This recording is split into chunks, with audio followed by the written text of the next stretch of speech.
আগের ম্যাচে মিয়ানমারের কাছে হারায় চ্যালেঞ্জ কাপের মূল পর্বে যেতে হলে জয়টা অবধারিত।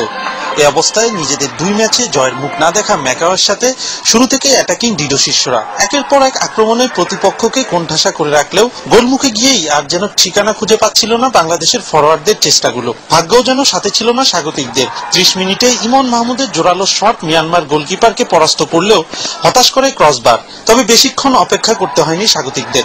37 মিনিটে জাহিদের ক্রস থেকে নামুলের হেড মিয়ানমার গোলকিপার ধরতে ব্যর্থ হলে বল জালে পাঠান মামুনুল ইসলাম। ওই এক গোলে এগিয়ে থেকেই বাংলাদেশ প্রথমার্ধ শেষ করলেও অনেকটা হতাশ সমর্থকরা। দ্বিতীয়ার্ধে সেই হতাশা ঘোচান বদলি স্ট্রাইকার জাহিদ। ৬২ মিনিটে অনেকটা মাঝমাঠ থেকে দূরপাল্লার শটে বোকা বানান ম্যাকাও গোলকিপারকে। আর 6 মিনিটের ব্যবধানে জাহিদেরই দর্শনীয় আরেক গোলে বড় জয় নিশ্চিত বাংলাদেশের। টিম আমাদের অনেক ভালো, ঠিক আছে, নতুন প্লেয়ার আসছে 4 জন, তারপরে আমরা সিনিয়র প্লেয়ার আছে, আমরা সব মিলে একটা টিম ভালো টিম হয়েছে। কিন্তু কোচ তো সময় দিতে হবে, 1 বছর সময় দিতে হবে। মূল পর্বে তো সময়টা পাইতেছেন আপনারা, কি মনে হয়? ভালোভাবে সবাই মনে করে প্র্যাকটিস করলে আর কোচের প্রতি বিশ্বাস থাকলে সবারই ভালো রেজাল্ট হবে। এই জয় মালদ্বীপকে পেছনে ফেলে 4 গ্রুপের সেরা রানার্স আপ হিসেবে 2010 সালে ভারতে অনুষ্ঠিতব্য এফসি চ্যালেঞ্জ কাপের মূল পর্বে পৌঁছে গেল স্বাগতিকরা। কামরুজ্জামান রাজীব, এটিএন বাংলা, ঢাকা।